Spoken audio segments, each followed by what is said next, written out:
So welcome back, everybody who's watching, to this second session on practical Muslim evangelism, where we're going to talk about rituals and traditions in Islam and contrast them to Christianity. Now, this material does not arm you to be the super witness you want to be to Muslims, but it does give you necessary information because Muslims are going to be confused about Christian rituals and traditions when they compare them to what they're used to. Remember that often they're coming from a culture where there is no other culture except that of Islam, and so they're making assumptions about the way people pray elsewhere in the world and what's appropriate, and these kinds of things. So you do need this information, although it may be a bit dry. I hope that you will be able to suffer through it, because this is a lot easier than the way I learned it. So what are we going to talk about today? Here are our learning aims. We're going to talk about how one becomes a Muslim, because we wanted to contrast that to the Christian conversion process. We're going to talk about the pillars of Islam, and there's lots written about that on the internet and in books, so we don't need to spend too much time on that, but you do need to know a little bit about it. We're going to talk about the major holidays, Eid al-Fitr and Eid al-Adha. We're going to talk about Muslim rituals and tradition around prayer, and why they're different and how they're different than Christian prayer. And we'll talk a little bit about the difference between Shia and Sunni prayer. Traditions around eating and fasting. Of course, the month of Ramadan comes in with the fasting bit, and the eating, I suppose. And we'll talk about historical traditions around the life of Muhammad and his sayings by way of mentioning a collection of books and describing a collection of books called the Hadith. And we'll also make some allusion to some of the unusual and nonsensical traditions in the Hadith, not so that you can toss that in anyone's face, but because it's important to know what people believe when you're engaging them, so that you know where they're coming from. But you don't want to use the nonsensical things in the Hadith to say, to mock people and say, why they're so silly. That doesn't work at all. And after all, there's some things that Christians believe that seem ridiculous to scientific thinkers, right? So it's not like we're not subjected to the same thing by some people, and it's not pleasant. So how do you convert to Islam? Well, conversion to Islam may appear to be a fairly simplistic and mechanical process in the eyes of Christians. If you watch the television show All American Muslim, not that I think it's a wonderful television show, but if you do watch it, you will have noticed that a young man named Jeff converts to Islam, and it seems really simple. All he does is recite a sentence as it's fed to him by his future father-in-law in Arabic. And that sentence that he's fed, and there's lots of YouTube videos about how to convert to Islam, and they'll teach you that you have to recite this thing called the Shahada. Now, the Shahada, loosely speaking, is like a statement of faith, like the way that the Apostles' Creed is a statement of faith. But the Apostles' Creed is much more complex than the Shahada. The Shahada says, in English translation, there is no God but Allah, and Muhammad is the messenger of Allah. At the risk of murdering it, it goes something like this. Ashhadu an la ilaha illallah wa ashhadu anna Muhammadan Rasulullah. Now, I once heard a very funny story where somebody speaking at a Christian church had the entire congregation recite this sentence in Arabic to emphasize how simple it was to convert to Islam, except he didn't tell them what the sentence was. He didn't tell them it was like the conversion process before he had to recite it, and a lot of people were really upset, like some kind of magical incantation had been spoken over them, and they were, they were put at risk by the demonic realm. Now, I don't undermine the power of the demonic realm, but I don't think that, saying that the Shahada says this puts you at some kind of spiritual risk. Maybe I'm just a little left-brained. Anyways, while it is certain that many Muslims believe that conversion to Islam is a matter of the heart, in the way we think that conversion to Christianity is a matter of the heart, it's also certain that Muhammad himself did not particularly care if conversion was a matter of the heart. He just wanted you to acknowledge that there's one God, Allah, and He is the messenger of Allah. But remember, forced conversions exist in Christian traditions also, and so, if you come along and say, well, Muhammad was converting by the sword, Muslims will just toss that back and say, well, Roman Catholics were converting by the sword too. So it doesn't really work to say, to to bring that as an argument why Muhammad was a bad person. They just won't listen to you. Furthermore, if you come back and say, well, converting by the sword isn't true Christianity, Muslims will say, well, converting by the sword isn't true Islam or something like that, right? And there's a lot of selectivity about what Muslims will believe about the traditions of Muhammad. And on that matter, you will find people are quite picky-choosy. So when it comes to particularly the hadith, Muslims are very selective about what they will decide to believe, and they have the liberty to be selective about that. It's not considered necessarily wrong by the greater Muslim community to take sections of hadith and say, oh, I think that's nonsense. Actually, that's quite common. And so, if they don't like something that's written in hadith, don't expect them to endorse it as having been, something that Muhammad actually said. So, however, when it comes to sections of the Quran that bother a Muslim, they're kind of in a more difficult position because the Quran is considered, the direct copy of the great Quran in the sky, right? The al-Kitab that we mentioned later. So when it comes to the Quran and you bring something to Muslims that seems objectionable in our culture, they bring a number of retorts, quite common retorts. They say, well, that's not what it means in Arabic. That translation isn't very good. You're interpreting it incorrectly. You ought to talk to a scholar. Now, you're going to find that's really common when Muslims feel kind of like they're in a pinch, that they might not know the answer to your question. They will want to direct you to a scholar, because the traditions around Islam is to not challenge spiritual authority, and therefore they tend not to have the approach recommended by Peter, that is to always have an answer prepared for your faith and do so with respect. That's not part of Muslim tradition. So when they feel like they are out of their depth, they will reroute you to speak to a scholar, be that somebody who's done Islamic studies or someone who works in a mosque or someone who's an imam. Another way in the modern era that they will get you to talk to a scholar is by getting you to watch a YouTube video by a scholar. Sometimes this can turn into an unfortunate back and forth where Christians and Muslims are, sort of respectively responding to one another with YouTube videos. So you watch my YouTube video, then I watch your YouTube video, then I put you onto another YouTube video, and it's kind of like YouTube versus YouTube. Now, it's an interesting thing that Muslims call conversion reversion, and converts are called reverts, and you'll hear this come up, and you'll wonder, what does revert mean?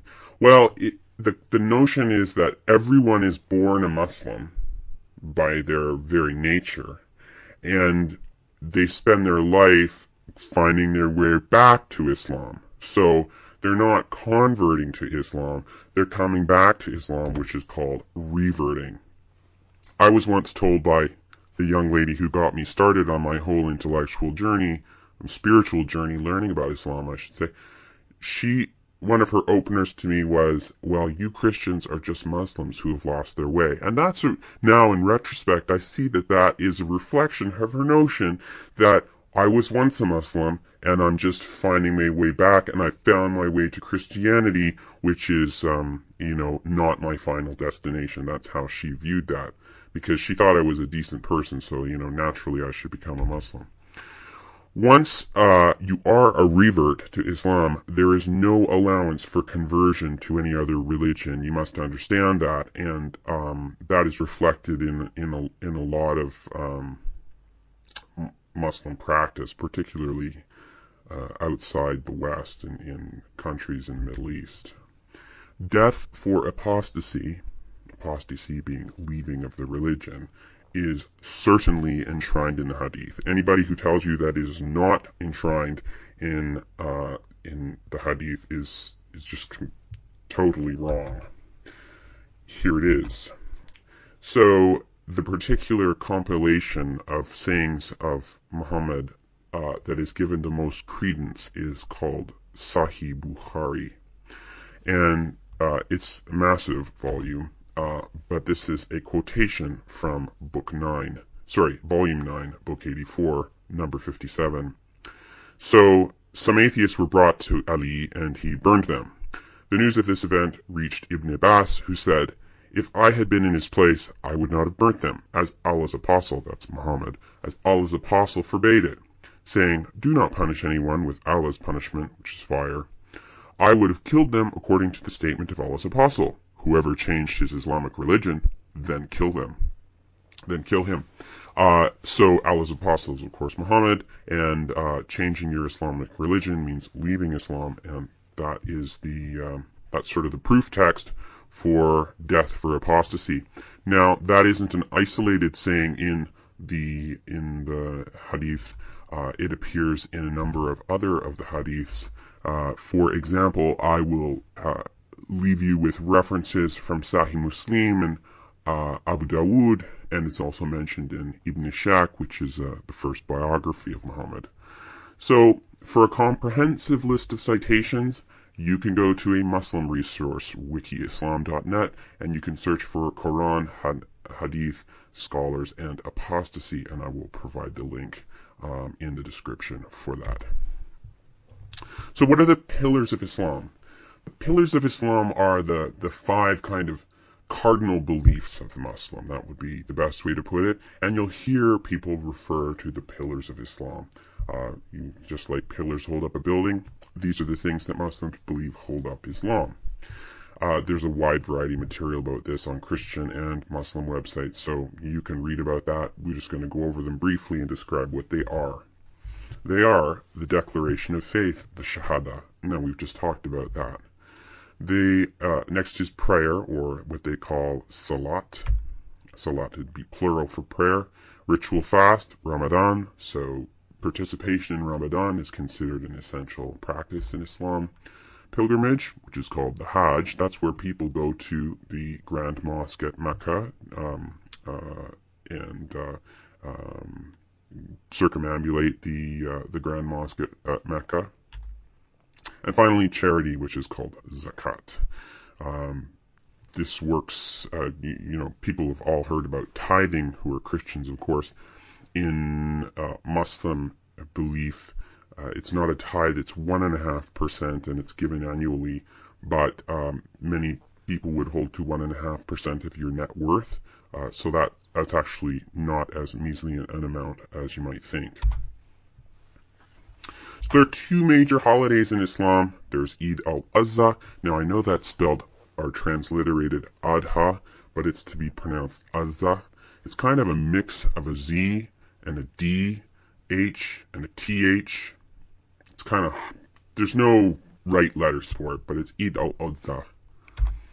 And it commemorates the story of the binding of Ishmael. And you're like, what the heck? The binding of Ishmael? What is he talking about? Well, we all know about the binding of Isaac. That's where Abraham took Isaac up the mountain and proceeded to offer him as a sacrifice to God. And God's angel stopped him and provided him a ram as an alternate sacrifice. In the Quran, you might not realize the story has been changed. Well, technically, it's not clearly changed, but it's definitely generally understood that Ishmael was the sacrificial son that Abraham took up the mountain. So, the reference in the Quran is in Surah 37, and it doesn't explicitly identify Ishmael, as I've mentioned, but it is a widely accepted maxim that Ishmael was the child offered by Abraham, or Ibrahim, as you say in Arabic. And Eid al-Adha is celebrated at the end of the annual Hajj. At Eid al-Adha, an animal sacrifice is made, and the meat is typically shared between friends, relatives, and the poor, and there's rules around which animals are okay for the sacrifice. And the other holiday is Eid al-Fitr. Now, Eid al-Fitr is the holiday at the end of Ramadan. And Eid al-Fitr starts with the sighting of the new crescent moon after Ramadan is completing. And if, just to give you an idea how kind of to the letter and legalistic this can be, There are official websites for watching for the crescent moon, because there has to be an official sighting of the crescent moon from official places, and so there's websites that will officially document the visualization of the crescent moon by reliable sources, and you can look that up. It's a 1 to 3 day celebration, and zakat is paid at this time, and you'll hear Muslims saying to each other, Eid Mubarak, which means blessed Eid, or Eid Saeed, meaning happy Eid, and you'll see that mentioned in people's Facebook pages and things like that if you're friends with Muslims. So what about prayer rituals? A little bit different than the way we pray. Christians pray rather spontaneously and, in a conversationally with God. I mean, obviously we have the Lord's Prayer, and we have, if you're from an Episcopalian or background, you have the Book of Common Prayer. And so we do have written prayers that we recite, but we also more often do spontaneous prayer, and without any particular physical preparation for prayer. That is completely unheard of in Islam. Prayer comes at particular times in the day. So if you're Sunni, it's 5 times a day, and if you're Shia, it's 3 times a day. And you have to pray at the specific times, but you have to pray in a specific way. There are what are called cycles of prayer, called rakat, and the skeleton of the rakat, or the structure of the rakat, I should say rakat because that's the singular. The structure of the rakat is the same for both sects, but the number of times that each the rakat are clustered into times of prayer is different between Shia and Sunni. So the times of prayer are publicly announced from the minarets of mosques by the broadcasting of the call to prayer, which is called the azan. And you've probably heard about the azan. The azan is something that can irritate Westerners, particularly when they visit Muslim countries, because it blasts early in the morning and at midday and in the afternoon and in the evening.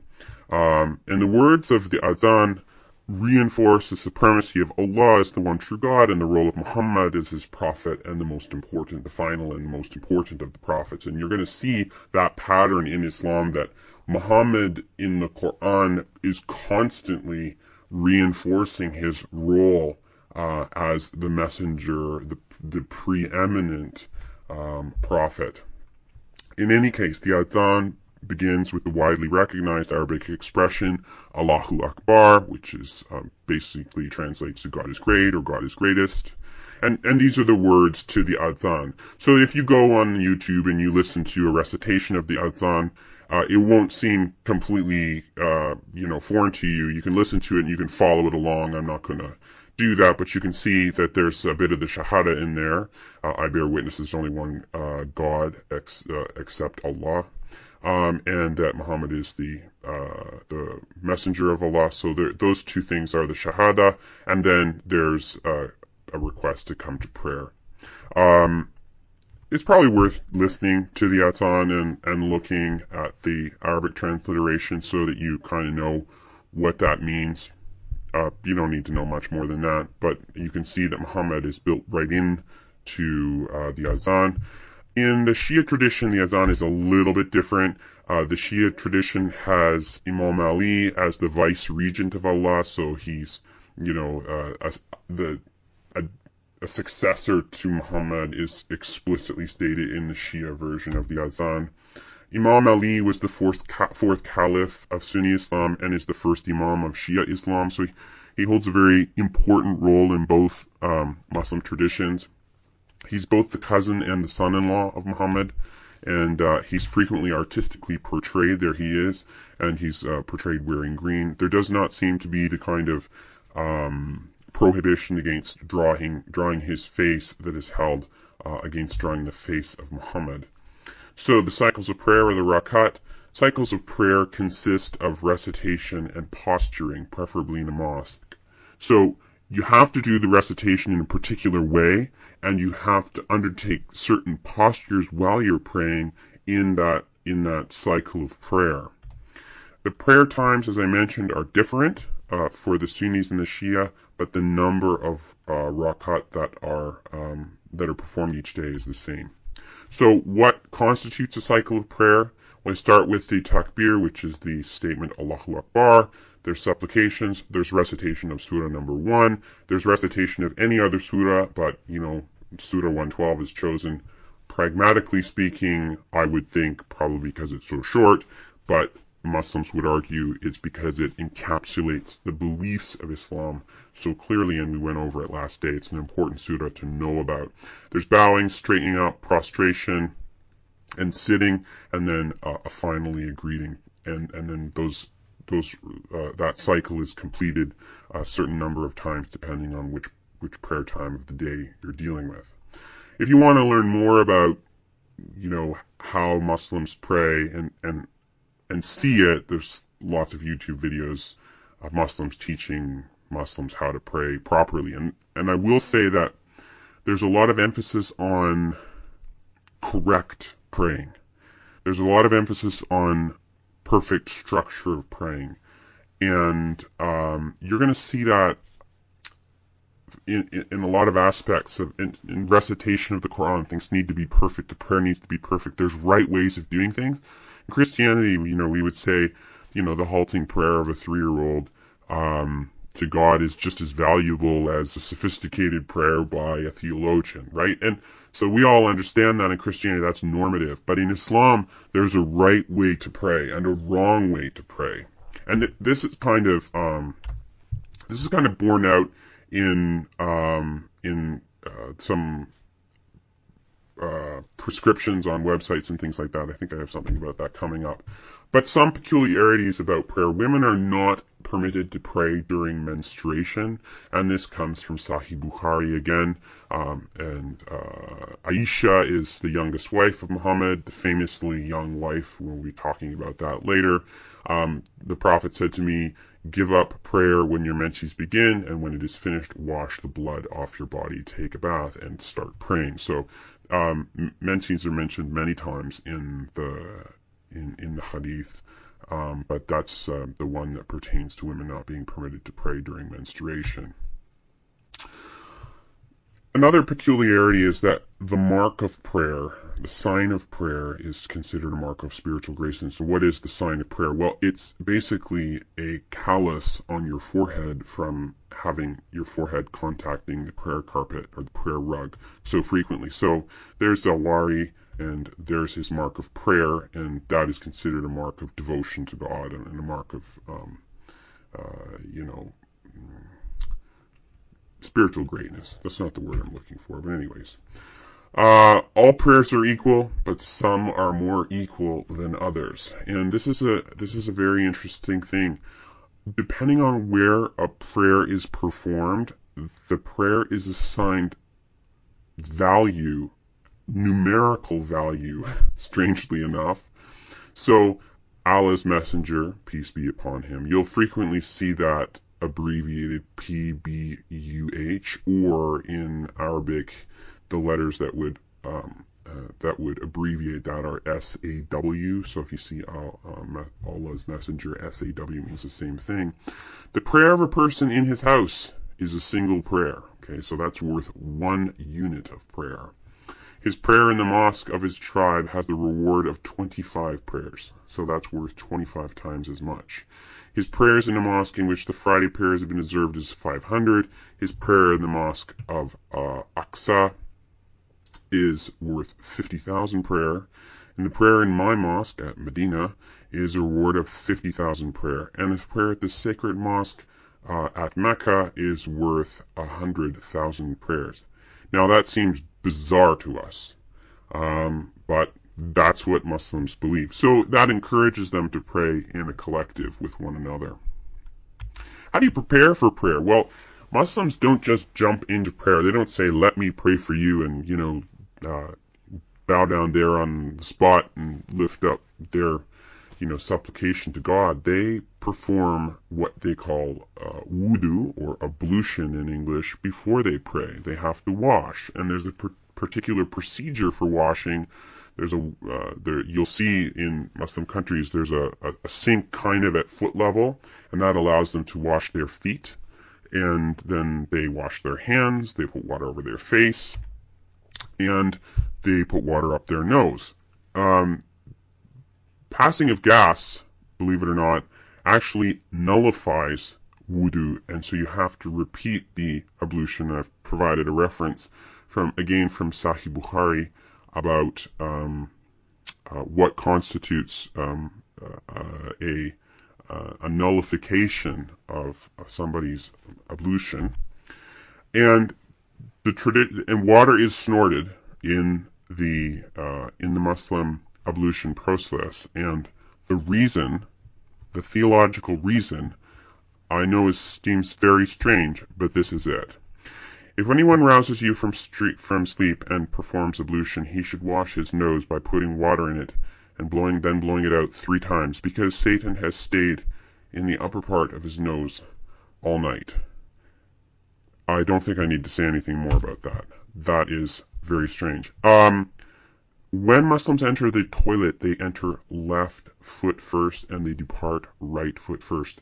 There's sort of a general process where things that are dirty are done with the left and things that are clean are done with the right. I have heard it said that the process of entering left protects one from evil spirits that might inhabit the washroom. Yeah. Cycles of prayer.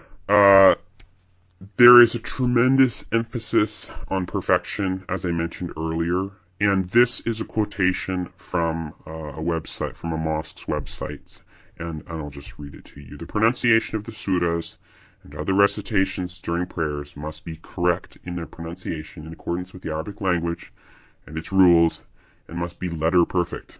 So even if a letter is substituted for another letter, then the word is void, and if not repeated correctly, the prayer becomes void too. So your prayers have to be perfect. Your posturing has to be perfect. There's a right way of doing things, and God doesn't have any tolerance for you doing things differently.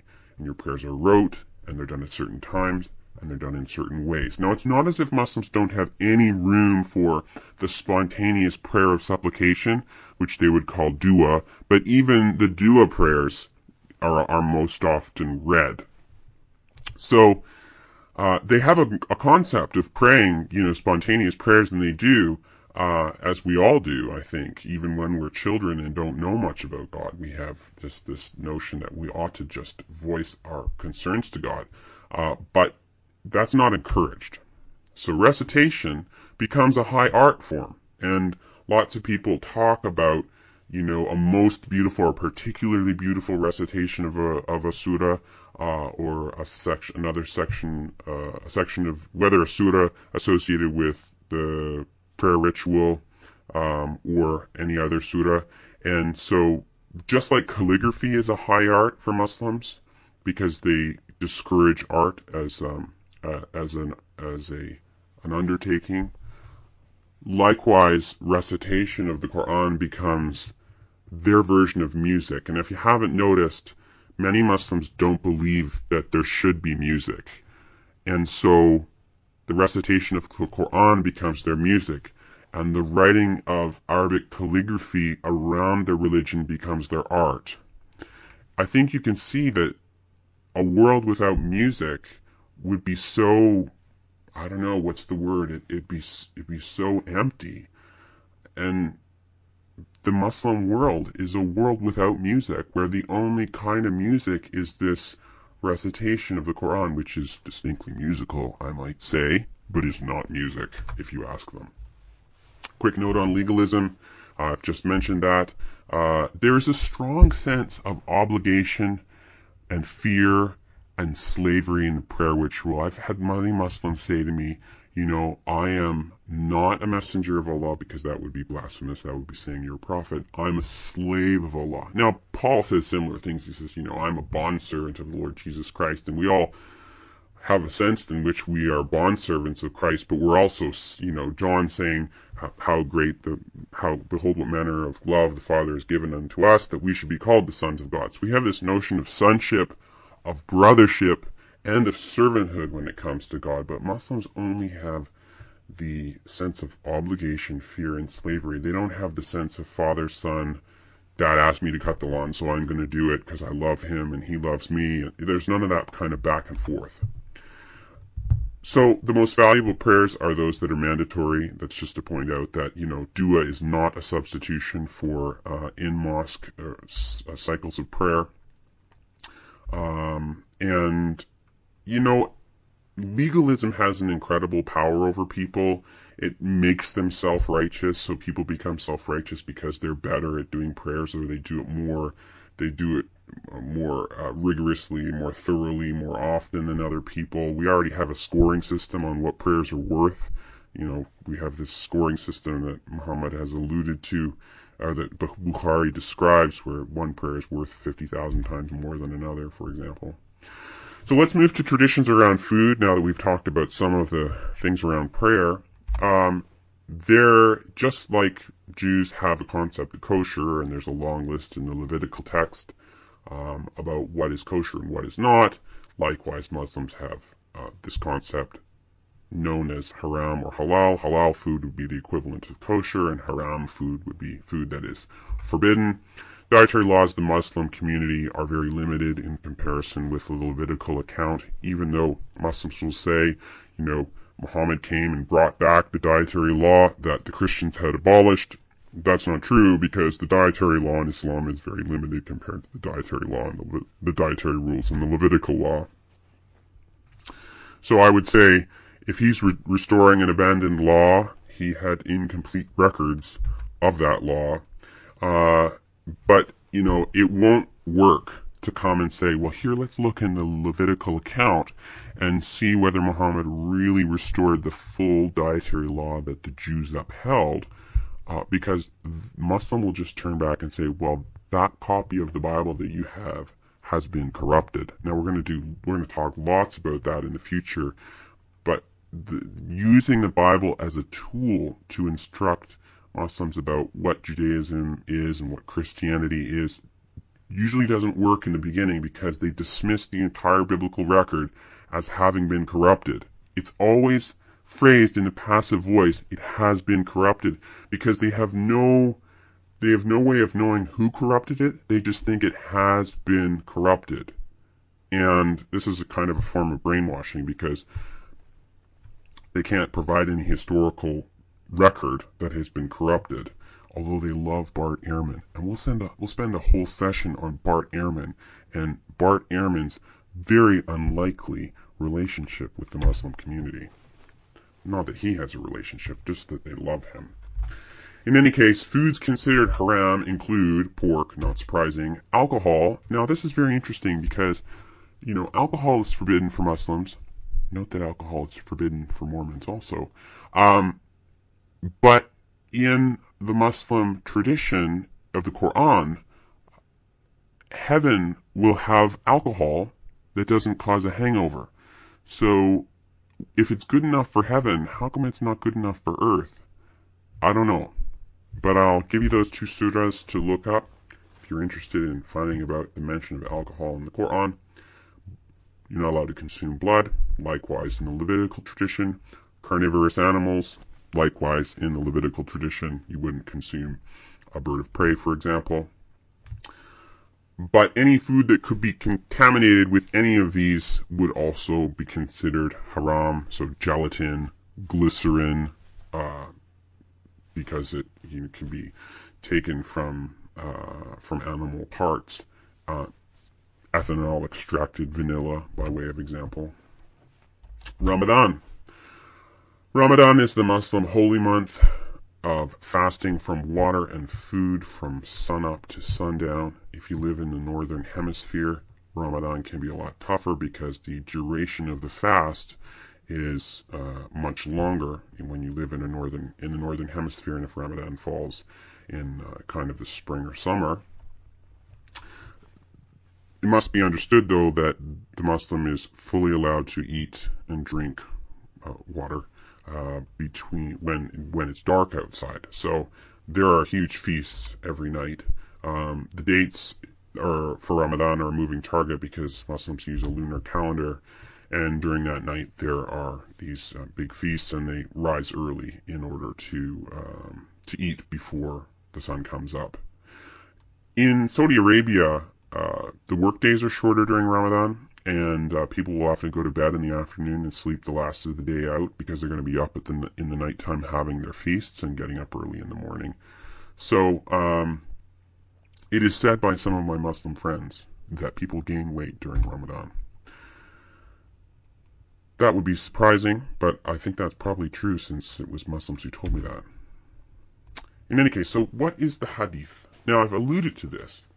The Hadith are a collection of books by different authors that document things that Muhammad has said. They're not long stories. Well, they might consist of half a page in a long one, but they're often just sayings that are attributed to Muhammad, and the sayings are attributed to a particular individual. So and so said that the Prophet said this would be a typical, how a hadith would start. They're posthumously collected, and they were collected by different individuals. So there are 6 individuals who did collection of hadith, a collection of sayings of Muhammad, and they are Sahih Bukhari, Sahih Muslim, Sugra, Abu Dawood, Tirmidhi, and Ibn Majah. And this is also the order of their relative credibility, because not all Muslims believe in the entire so-called six reliable books of hadith. The first biography of Muhammad, which is called Sirat Rasulullah by Ibn Ishaq, is also considered a valuable resource. As I've said, they're not uniformly accepted, but even if a Muslim says, well, I disregard the entire hadith, like I have a friend who says, if I bring anything from hadith, she says, well, I disregard the entire hadith. But she doesn't, because almost all of Islamic practice or orthopraxy is derived from the hadith. The Quran doesn't say, that women in their menstruation can't pray. That practice comes from the hadith. She accepts that practice. So, people can say they don't accept the hadith, but if they accept the traditions of Muslim practice, they are accepting the hadith. Generally speaking, Sahih Bukhari and Ibn Ishaq are given the greatest credence in my experience. I can't speak obviously for people who are scholars of Islam, they may see it different. There's also this notion of the science of hadith. Like, Muslims will say, well, there are scholars who undertake the science of hadith to see which sayings of Muhammad are reliable and which sayings are not. And you can go to university in Muslim countries and do science of hadith as your degree. It seems strange to us, but, obviously we have an equivalent concept in Christianity of being a textual critic of biblical manuscripts, and so, deciding whether a manuscript is reliable or not is done in a fairly systematic and scientific way. So it's not like we don't have something similar.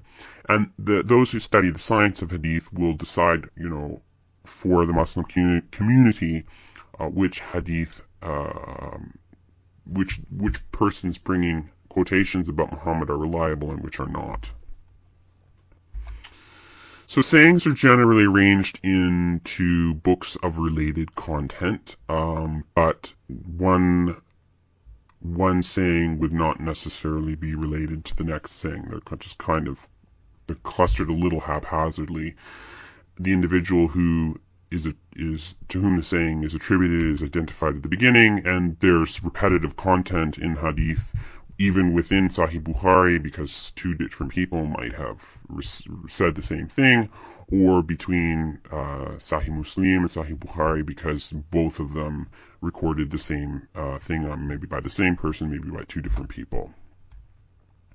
The hadith contains a lot of unusual content, I will tell you. And the reason I'm bringing this to you, as I say, is not so that you can make a mockery. It's just that you understand people believe this stuff, and you need to stop thinking they're stupid and start feeling sorry, because that's the kind of transformation that came over me.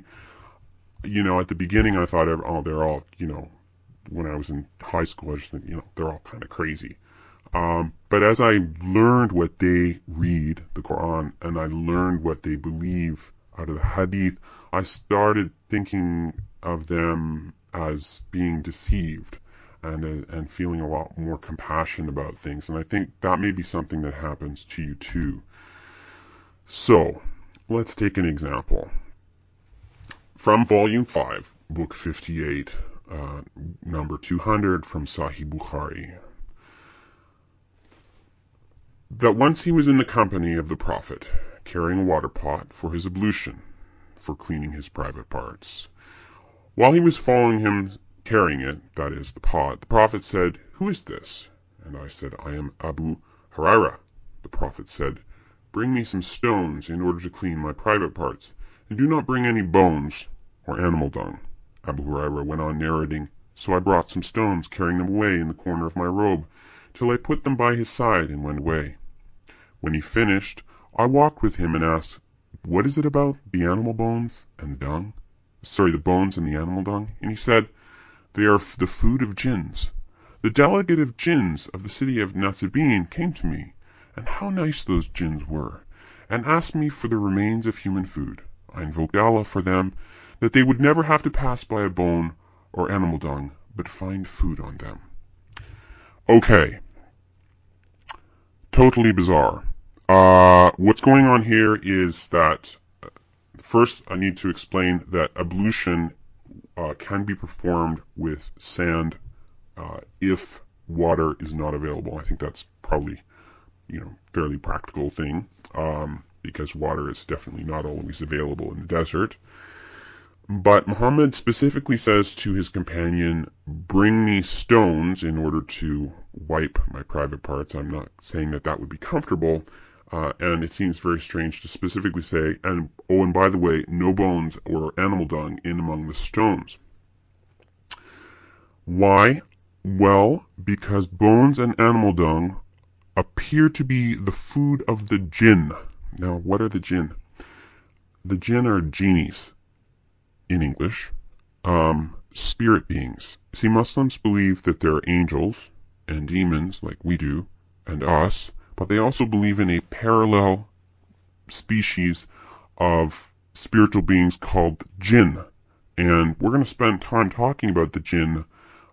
Christians, of course, would say that any spirit being that's talking to you freely like this, that isn't, clearly identified as having been sent from God, is a demon, but Muslims don't believe that at all. There's this parallel universe of jinn.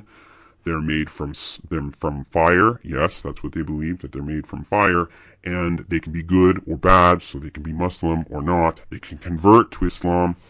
They can possess people. So, in any case, there's an example of unusual content in the Hadith. Here's another. From Volume 4, Book 55, number 546, from Sahih Bukhari, narrated by Anas. When Abdullah bin Salam heard of the arrival of the Prophet at Medina, he came to him and said, "I'm going to ask you about 3 things which nobody knows except a prophet. 1. What is the first portent of the hour? That is, what is the first sign of the day of judgment? What will be the first meal taken by people in paradise? And why does a child resemble its father, and why does a child resemble its maternal uncle?" In other words, what causes a child to either look like its mom or its dad, right? Because the maternal uncle, if you've had a boy, the boy would look like the maternal uncle. Allah's apostle said, "Gabriel has just now told me the answers." Abdullah said, "He, that is Gabriel, from amongst all the angels, is the enemy of the Jews." Allah's apostle said, "The first portent of the hour, of the day of judgment, will be a fire that will bring together people from the east to the west. The first meal of the people in paradise will be the caudate lobe of a fish liver. As for the resemblance of a child to its parents, If a man has sexual intercourse with his wife and gets a discharge first, that is, if he reaches sexual climax first, the child will resemble the father. But if the woman gets discharged first, that is, sexual climax first, the child will resemble her. On that, Abdullah bin Salam said, I testify that you are the apostle of Allah. Now, I don't probably need to explain why it seems bizarre that the first meal in paradise will be the caudate lobe of a fish liver.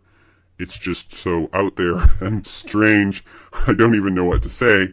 But I think that most educated persons will see that there's some problem with the understanding of the genetics of inheritance of appearance, and there's also some misunderstanding about the nature of female sexual climax, because he seems to think that they have a discharge on sexual climax.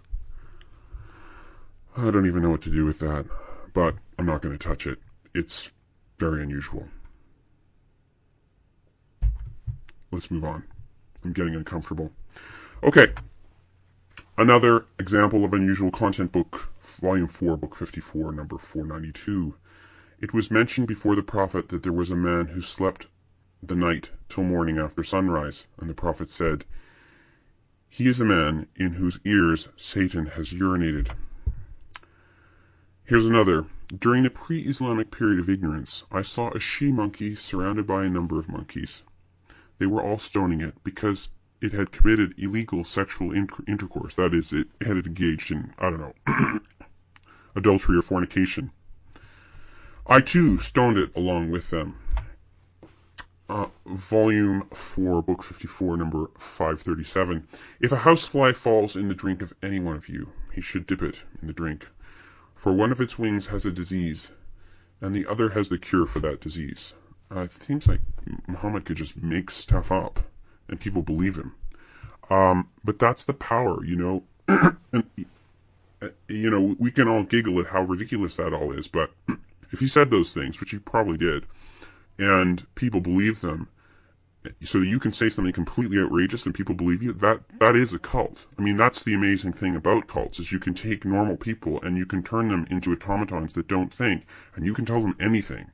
And I once offended my wife's friend by saying that Islam was just a cult. It was a cult with, you know, over 1.5 billion members. I'm sorry. I mean, when, you know, if people believe stuff like that, that's just so counter to what we know scientifically. Of course, people say the same thing about us as Christians, but, you know, have so little understanding, then they're not a prophet. I mean, Peter clearly says that if someone prophesies falsely, that they are a false prophet. And, you know, likewise, Leviticus chapter 18 says something to that effect also. And the practice in the Old Testament for a prophet who errs is that they would, you know, be stoned. So, you know, there's a long tradition in Christianity of holding a prophet accountable for what a prophet says. Now, this is kind of falling away in the modern Christianity, because there's people running around everywhere and, you know, declaring themselves as prophets and saying all kinds of crazy things. But I digress. The Hadith is online, and you can peruse the Hadith or search the Hadith. I've given you 3 websites there. I'll put them in the description. So you can look things up if you're interested. And so now we conclude. What have we learned about today? We've learned about how to convert to Islam, which is as simple as saying the Shahada. We've learned about a little bit about the pillars of Islam, the fundamental beliefs of the Muslim, a little bit about the major holidays, how they pray, how it's different than us, what they do about food, and we've learned about the Hadith. And we're going to be coming to many more things about the Hadith, because there's theological implications of lots of things in the Hadith. Next session, bird's eye view of the Quran, looking at the major theological themes, its structure, its organization, the origins of its narrative stories, and how these theological themes play out and are contrasted with Christianity, and how those themes make it difficult for Muslims to understand the nature of the incarnation of Christ Jesus. Thank you for hanging in there, and I hope you've enjoyed it. Have a good evening.